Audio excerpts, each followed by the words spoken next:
नमस्कार, आप देख रहे हैं राजधानी एक्सप्रेस। आपके साथ मैं दीपिका सिंह। करेंगे खबरों की शुरुआत। हरिद्वार दौरे पर सीएम पुष्कर सिंह धामी है। स्वामी श्रद्धानंद का 99वां बलिदान दिवस है, जिसमें श्याम कांगड़ी पुण्य भूमि में कार्यक्रम का आयोजन किया गया है। सीएम पुष्कर सिंह धामी महायज्ञ में शामिल भी होंगे। तो फिलहाल देखिए, सीएम पुष्कर सिंह धामी आज हरिद्वार पर हैं, जहां वे गुरुकुल कांगड़ी पहुंचे हैं, जहां पर स्वामी श्रद्धानंद के बलिदान दिवस का पर आज महायज्ञ का आयोजन किया गया, जिसमें पुष्कर सिंह धामी ने शिरकत की है। तस्वीर देखिए जरा, महायज्ञ का आयोजन और इसमें भाग लिया है पुष्कर सिंह धामी ने। तो हरिद्वार दौरे पर हैं। स्वामी श्रद्धानंद का 99वां बलिदान दिवस है। और देखिए, यहाँ पर श्रद्धा सुमन अर्पित करते हुए सीएम धामी। पूज्य ब्रह्मलीन स्वामी श्रद्धानंद जी की पुण्यतिथि पर मैं उनको नमन करता हूं। और उन्होंने यहाँ गुरुकुल कांगड़ी जैसे एक शिक्षा के इतने बड़े संस्थान की नींव रखी। निश्चित रूप से आज उनकी प्रेरणा से ये संस्थान पूरे विश्व में आज शिक्षा का प्रचार प्रसार कर रहा है और सनातन का प्रचार प्रसार कर रहा है। और पूरे हरिद्वार से ये गंगा निकलकर शिक्षा की आज पूरे विश्व को लाभ दे रही है, पूरे विश्व को हर प्रकार से आगे बढ़ाने का काम कर रही है। एक बार फिर से मैं आज जो विश्वविद्यालय के हमारे सभी यहाँ पर शिक्षकगण हैं, हमारे प्रबंध समिति है, सबको मैं बधाई देता हूँ, शुभकामनाएं देता हूँ कि आगे पूज्य स्वामी श्रद्धानंद जी के विचारों को और आगे बढ़ाने के लिए ये प्रयास उनके चल रहे हैं, उन प्रयासों को आगे निश्चित रूप से ऐसे स्थान आगे आने चाहिए और इनका हर प्रकार से उत्थान होना चाहिए, आगे बढ़ने चाहिए। ये हमारी जो सनातन संस्कृति है, सनातन है, जो हमेशा था, हमेशा और हमेशा रहने वाला है, वो आगे बढ़ेगा।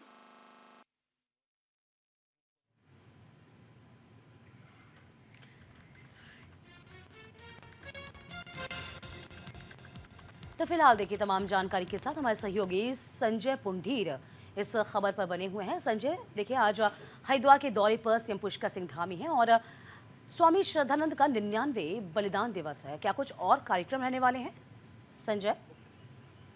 दीपिका, मुख्यमंत्री पुष्कर सिंह धामी आज अपने एक दिवसीय दौरे पर हरिद्वार पहुंचे हैं, जहां सबसे पहले वो ओल्ड गुरुकुल कांगड़ी हेलीपैड पर पहुंचे और वहां पर उनका स्वागत भी किया गया है। इसके बाद आज स्वामी श्रद्धानंद के 99वें बलिदान दिवस के आयोजन पर एक कार्यक्रम आयोजित किया जा रहा है, जहां पर एक महायज्ञ चल रहा है। उसमें आहुति भी मुख्यमंत्री पुष्कर सिंह धामी ने दी और वहां पहुंचकर उनके विचारों को भी साझा किया है। हालांकि उनके दौरे को लेकर तमाम सुरक्षा को लेकर भी इंतजाम किए गए थे, क्योंकि हम देखते हैं कि जब इस तरह के कार्यक्रम होते हैं, वीवीआईपी मूवमेंट हो जाता है, तो स्थानीय लोगों को दिक्कत ना हो, इसके लिए एक रोड भी डाइवर्ट किए गए थे। जी दीपिका, देखिए, श्याम कांगड़ी पुण्य भूमि में मौजूद हैं और जाहिर सी बात है, स्वामी श्रद्धानंद का 99वां बलिदान दिवस है। किस तरीके से हम कह सकते हैं इनको याद किया जाता है? यदि हम इनके बलिदान का जिक्र करते हैं संजय, तो कितनी अहमियत आपको नजर आती है और क्या इसके मायने हम कह सकते हैं निकाले जाएं?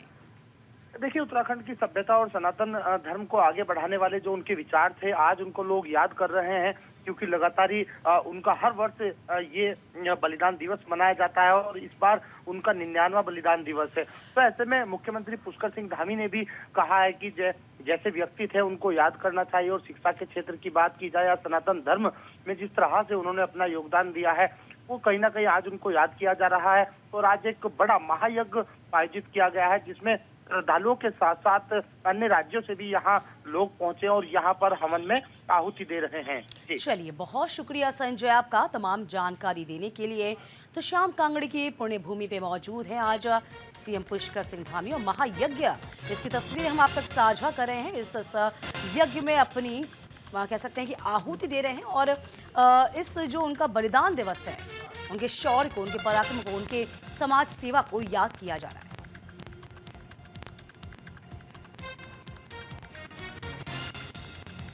चलिए, अब बात हो जाएगी निकाय चुनाव की। उत्तराखंड में निकाय चुनाव की तमाम तैयारियां तेज कर ली गई हैं। प्रत्याशियों की तलाश में बीजेपी अब जुट गई है। 25 से 26 दिसंबर तक बीजेपी मंथन का काम करेगी। तो बीजेपी ने सौंपी सर्वे एजेंसी को अपनी जिम्मेदारी है। बीजेपी और कांग्रेस में बड़ी है दावेदारी। तो उत्तराखंड में निकाय चुनाव की तैयारियां तेज हो चुकी हैं। बीजेपी कांग्रेस दोनों ही अपनी अपनी प्रत्याशियों की तलाश में जुट गई है। 25 और 26 दिसंबर को बीजेपी बैठक करेगी, जिसमें निकाय चुनाव की तैयारियों पर चर्चा की जाएगी। देखिए, लंबे अरसे से आपको बता दें कि निकाय चुनाव है जिस पर मंथन चल रहा था, और अब चूंकि बीजेपी जो है इस पूरे मसले पर कहीं भी लूप होल नहीं छोड़ना चाहती, और जाहिर सी बात है कि ढूंढ कर, यानी कि जो जिताऊ उम्मीदवार है, जो जिताऊ प्रत्याशी, उन पर दांव खेला जाएगा।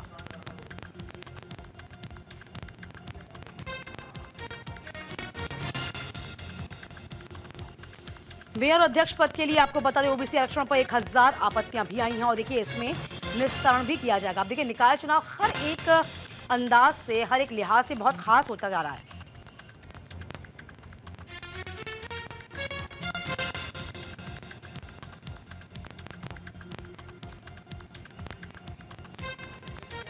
देखिए, एक तरफ आपको बता दें कि प्रत्याशी की तलाश में बीजेपी कांग्रेस लगातार जुटी हुई है,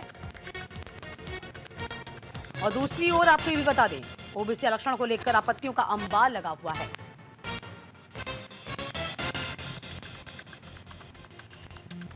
तमाम जानकारी के साथ हमारे सहयोगी अनुज अवस्थी इस पूरी खबर पर नजर बनाए हुए हैं। अनुज, 25 और 26 दिसंबर को देखिए किस तरीके से निकाय चुनाव और तैयारियां तेज की गई हैं, और देखिए बीजेपी की बात करें, कांग्रेस की बात करें, सभी अपने अपने जिताऊ उम्मीदवारों पर दांव लगाना चाहती है। इस बीच हम ये भी देख पा रहे हैं कि लगभग जो जानकारी मिल रही है कि ओबीसी आरक्षण को लेकर आपत्तियों का अंबार लग चुका है, और शहरी विकास निदेशालय को 6 दिन के अंदर 1000 से ज्यादा आपत्ति भी मिल गई, यानी कि डबल चैलेंज नहीं हो गया ये।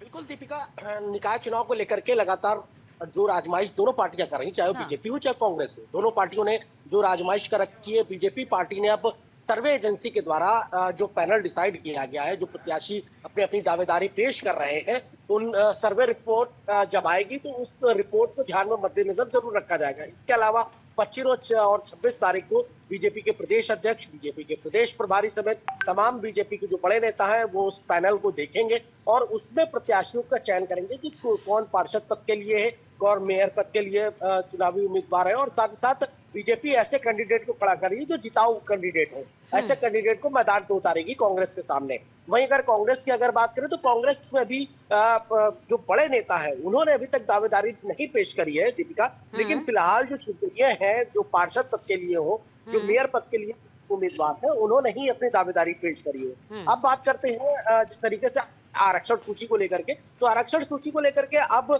कई जो नेता हैं वो हाईकोर्ट का रुख कर रहे हैं, क्योंकि हाईकोर्ट में जाने से, क्योंकि सरकार ने जो है एक आरक्षण की सूची जारी करी कि कहाँ पे सामान्य सीट होनी चाहिए, कहाँ पे एससी सीट होनी चाहिए, कहाँ पे ओबीसी सीट होनी चाहिए। इन तमाम चीजों को ध्यान में रखते हुए सरकार ने ये आदेश दे दिया। उसके बाद अब कई ऐसे नेता हैं जो ये नहीं चाहते हैं कि यहाँ पे सामान्य सीट थी वहां पे ओबीसी सीट हो गई, या जहाँ पे एससी सीट थी वहां पे सामान्य सीट हो गई, तो अब वो हाईकोर्ट का रुख कर रहे हैं। तो कहीं ना कहीं निकाय चुनाव में थोड़ी सी देरी जरूर हो सकती है, क्योंकि अगर हाईकोर्ट में मामला पहुंच गया तो थोड़ी सी देरी जरूर, लेकिन फिलहाल दोनों ही पार्टियों ने अपनी कवायद पूरी तरीके से तेज कर रखी। अच्छा, यदि हम देख पाए अनुज, बीजेपी इसमें लगातार अपनी एड़ी से चोटी का जोर लगा रही है, कहीं भी कोई लूप होल ना छोड़े, इसका ख्याल रखा जाए, क्योंकि लंबे अरसे से चुनाव जो थे वो लटके हुए थे।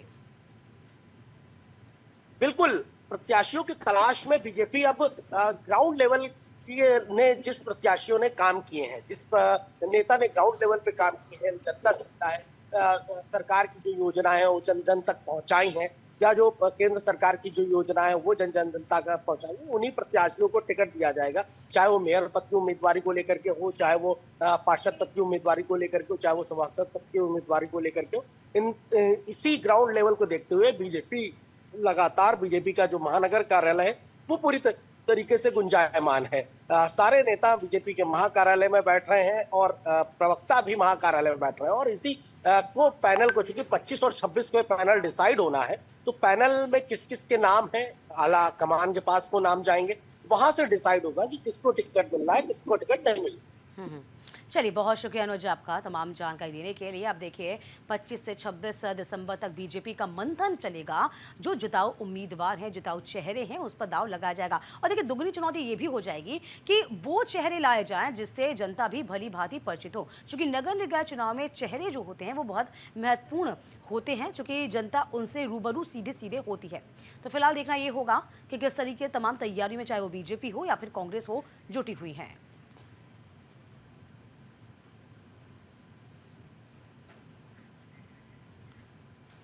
इधर देहरादून में 2 दिवसीय व्याख्यान माला कार्यक्रम होगा। देवभूमि विकास संस्था ने इसका आयोजन किया है। 2 दिनों तक चलेगा व्याख्यान माला कार्यक्रम, जहां राज्यपाल गुरमीत सिंह ने शिरकत भी की। तो देखिए, आयोजन हुआ और आयोजन काफी अच्छा संपन्न हुआ। देहरादून के दून विश्वविद्यालय में व्याख्यान माला कार्यक्रम का आयोजन किया गया था, जिसमें बतौर मुख्य अतिथि राज्यपाल और retired lieutenant general Gurmeet Singh ने शिरकत की। इस दौरान उन्होंने द्वीप प्रज्वलित कर शुभारंभ किया। तो देखो, दीप को प्रज्वलित किया गया। इस दौरान उन्होंने कार्यक्रम को संबोधित किया। जिस प्रकार से गंगा का प्रवाह अनादिकाल से जीवन का आधार रहा, उसी तरह से ये व्याख्यान माला भी ज्ञान विचारों के प्रवाह को आगे बढ़ाकर सामाजिक समस्याओं के समाधान की नई दिशा प्रदान करेगी। साथ ही ये भी कहा कि इस प्रकार के मंथन से संवाद समाज चुनौतियों का स्थायी समाधान निकलता है, तो राज्य और राष्ट्र के विकास में सहायक सिद्ध होगा।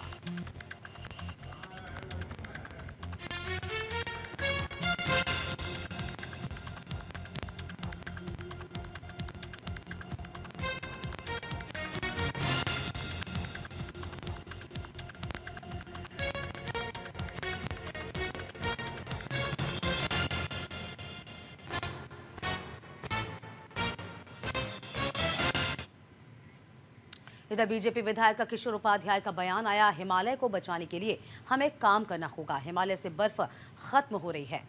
तो मसूरी में टिहरी से बीजेपी विधायक किशोर उपाध्याय से पत्रकारों ने बात की और कहा कि सभी लोगों को हिमालय को बचाए जाने के लिए काम करना होना चाहिए। दिन प्रतिदिन हिमालय से बर्फ खत्म हो रही है और अगर हिमालय से बर्फ खत्म हुई तो ना तो गंगा बचेगी, ना यमुना, ना टिहरी झील। टिहरी पर्यटन की दृष्टि से तभी विकसित होगा जब टिहरी बांध में पानी रहेगा। देश विदेश वैज्ञानिक कह रहे हैं कि 1 दशक के बाद हिमालय पर एक बूंद बर्फ नहीं मिलेगी। बर्फ से लगातार ढके रहने वाला बंदरपुंज पर वर्तमान में एक बूंद बर्फ तक नहीं, और ये भी गंगा यमुना का उद्गम होता है। और अगर गंगा और यमुना समाप्त हो जाएंगी तो आप उससे अंदाजा लगा सकते हैं किस तरीके से जो पूरा दृश्य है वो दुनिया के सामने होगा।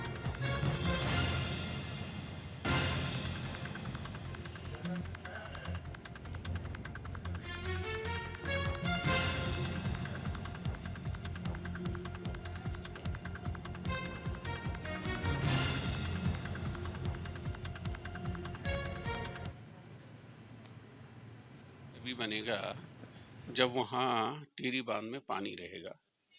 तो कुछ लोग देश विदेश से कुछ लोग आए हुए थे।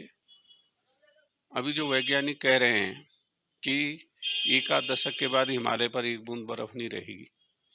आप इस समय चले जाइए, बंदरपुंज पे एक बूंद बर्फ नहीं है ना, थोड़ा, और वहीं से गंगा और यमुना निकलती हैं।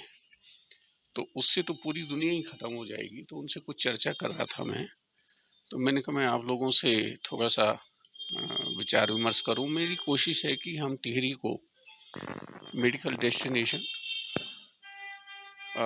टूरिज्म का डेस्टिनेशन और उसके साथ में हम एजुकेशन का हब बना सके। तो वो लोग इधर लक्सर में विधिक साक्षरता और जागरूकता शिविर का आयोजन हुआ है। कार्यवाहक मुख्य न्यायमूर्ति मनोज तिवारी इसमें शामिल हुए। तहसील न्यायिक और प्रशासनिक अधिकारी इस बीच मौजूद रहे। कानून की बारीकियों को लेकर लोग जागरूक कैसे हों, इसके बारे में चर्चा की गई है। लक्सर के सुल्तानपुर में राज्य विधिक सेवा प्राधिकरण की ओर से आयोजित विधिक साक्षरता और जागरूकता शिविर में उत्तराखंड हाई कोर्ट के कार्यवाहक मुख्य न्यायमूर्ति मनोज तिवारी ने मुख्य अतिथि के तौर पर शिरकत कर। इनके अलावा प्राधिकरण के सदस्य सचिव प्रदीप मणि त्रिपाठी और जिला तहसील के स्तर के न्यायिक और प्रशासनिक अधिकारी मौजूद रहे। शिविर में हजारों की तादाद में क्षेत्र से आए लोगों को कानून में बदलाव के साथ साथ कानून की तमाम बड़ी बारीकियां विस्तृत जानकारी दी गई। साथ ही स्कूली छात्रों ने नशा और दहेज जैसे कुरीतियों पर नाटकों के माध्यम से जागरूक किया है। वहीं इस मौके पर कार्यवाहक मुख्य न्यायमूर्ति मनोज तिवारी ने कहा कि सस्ता, सुलभ और समय से न्याय दिलाना ही न्यायपालिका की पहली प्राथमिकता है।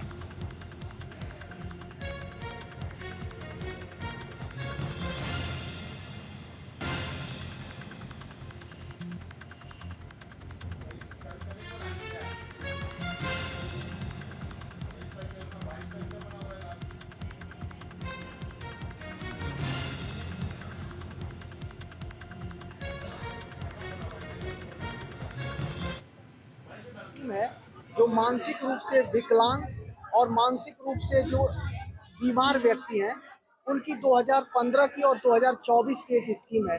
उस स्कीम पे ये कैंप आयोजित हुआ है जनता इंटर कॉलेज लक्सर में। इस स्कीम का मुख्य उद्देश्य कैंप का ये था कि जो दिव्यांगजन हैं या जो मानसिक रूप से बीमार व्यक्ति हैं, उनको ज़्यादा से ज़्यादा लाभ दिया जाए।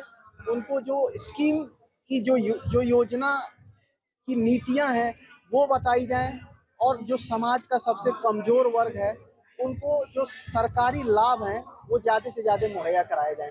इसी उद्देश्य से कैंप का आयोजन किया गया।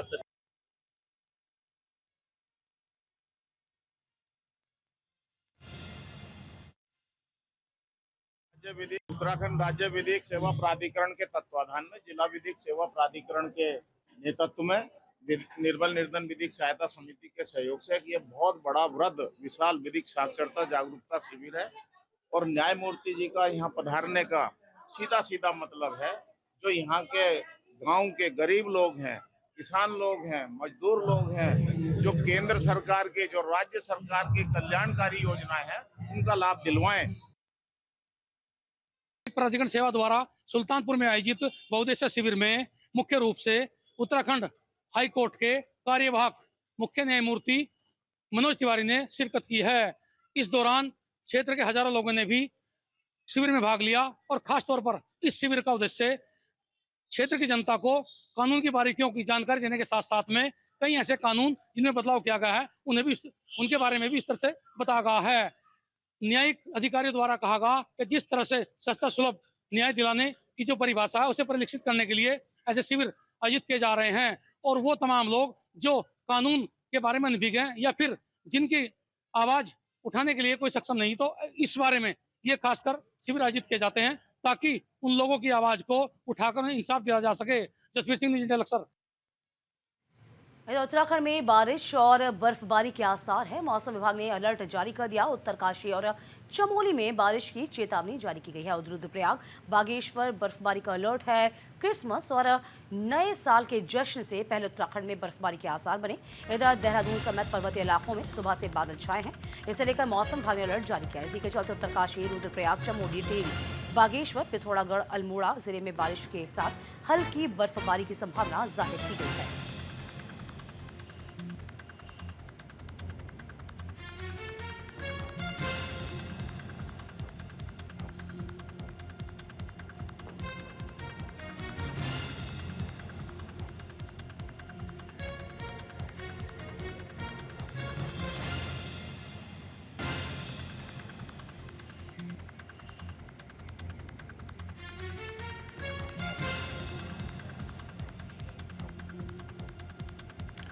तो उत्तरकाशी में बारिश बर्फबारी के आसार हैं। तस्वीर आप तक पहुंचा रहे हैं। देखिए, उत्तराखंड में बारिश और बर्फबारी में अलर्ट जारी किया गया। उत्तरकाशी में चमोली की बात करती जाए, जहां नए साल के जश्न के साथ ही अब बारिश और बर्फबारी से सराबोर नजर आएंगे पहाड़।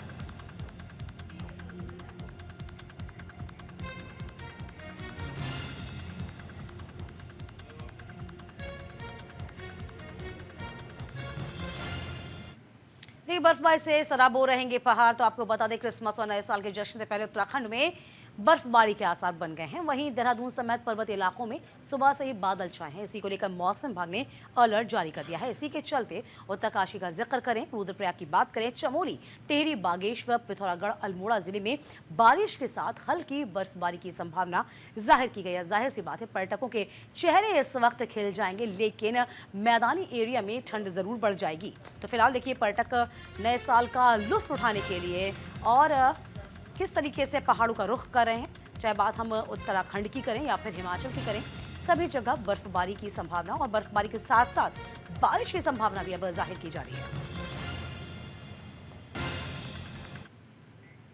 इधर लक्सर में मिला है युवक का शव। परिजनों ने हत्या की आशंका जाहिर की। ग्रामीणों ने आरोप लगाया है कि हत्या की गई है। पुलिस मामले की जांच में जुटी हुई है। तो लक्सर के पंडितपुरी गांव में 22 साल के युवक का संदिग्ध परिस्थिति में शव मिला। इस इलाके में हड़कंप मचा। इधर मामले को लेकर परिजनों ने हत्या की आशंका जाहिर की। बताया जा रहा है कि युवक भोजपुर स्थित स्टोन क्रशर पर मुंशी का काम करता था, जहां उसका शव मिला है। वहीं मामले की जानकारी मिलते ही पुलिस मौके पर पहुंची, शव को पोस्टमार्टम के लिए भेजा। साथ ही आगे पुलिस लोगों से पूछताछ कर रही है और मामले की जांच में जुटी हुई है।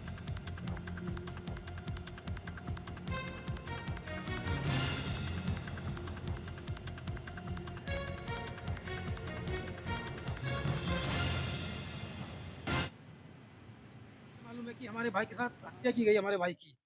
हमारे पास हमें जब फ़ोन किया गया है कि आपके भाई के साथ ऐसा हो गया, हमें वो मिला नहीं वहाँ पे। हत्या की आशंका है और वहाँ पे उनको लेके चले गए वहाँ पे रुड़की। जब हम वहाँ पहुँचे तो हमें कोई नहीं मिला कुछ भी, और ना हमें डेड बॉडी दिखा रहे हैं। क्या करता था वो, कहाँ? कांटे पे मुंशी का काम करता था वहाँ पे, लगभग 4 साल से उनके साथ काम करता था। ना स्टाफ वाला कोई बताने को तैयार कि क्या हुआ, क्या नहीं हुआ। तो इसे हमें तो हत्या की आशंका है वहाँ पे। सभी की उनकी मिली-भगत है, मिट्टी लगी हुई है कपड़े पे, शरीर पे, सारे पे। हमारे यहाँ का एक लड़का जोनी, वो स्टोन क्रेशर में 3-4 साल से रह रहा था और लड़का इतना सही, कोई किसी किस्म का कोई वो नहीं था उसके अंदर, कोई बता ही नहीं सकता भाई लड़का ऐसा हो। और उस लगभग रात 12 बजे के करीब वो जैसो वहां से निकला और निकलने के बावजूद वो फिर उन्होंने जो तहकीकात करी वो वहां लटका हुआ मिला, तो उस पर क्या नाम कन्वेयर पर। अब जब लटका हुआ मिला तो अब वो वहां जब 3-4 साल से रह रहा तो कम से कम सबको जानकारी होगी भाई, उसके नंबर भी होंगे, सबको पता होगा जो साथ में रह रहा कौन कह दे उसे मना कर सका कि भाई हम इसे जानते नहीं। तो उसके बावजूद पुलिस ने खबर भी उन्हें बाद में दी जब पोस्टमार्टम पे उसकी लाश पहुंचा दी। इधर हरिद्वार से बड़ी खबर है, कारोबारी के साथ धोखाधड़ी हुई है। पार्टनरशिप में 1 करोड़ की धोखाधड़ी हुई है। पुलिस ने फिलहाल मामला दर्ज किया है। तो हरिद्वार के ज्वालापुर कोतवाली क्षेत्र में स्थित संगीता टॉकीज में पार्टनरशिप करने के नाम पर उद्योगपति से 1 करोड़ की धोखाधड़ी करने का मामला सामने आया। इसी को लेकर नितिन जैन ने एसएसपी प्रमेंद्र सिंह डोभाल से शिकायत की।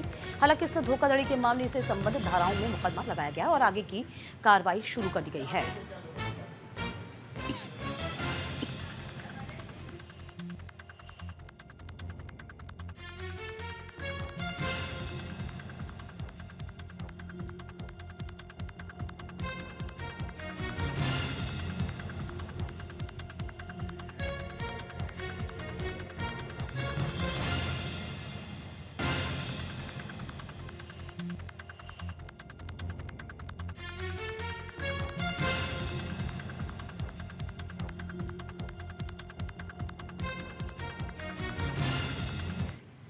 इस बीच पुलिस ने चेकिंग अभियान चलाया है। 2 किलो 34 ग्राम गांजा बरामद किया। पुलिस ने तस्कर को गिरफ्तार किया। विकासनगर के सहरपुर में पुलिस ने चेकिंग अभियान चलाया। इस दौरान पुलिस ने 2 किलो 34 ग्राम अवैध गांजा बरामद किया। साथ ही पुलिस ने तस्कर को भी गिरफ्तार किया। इधर मोटरसाइकिल भी सीज की गई है।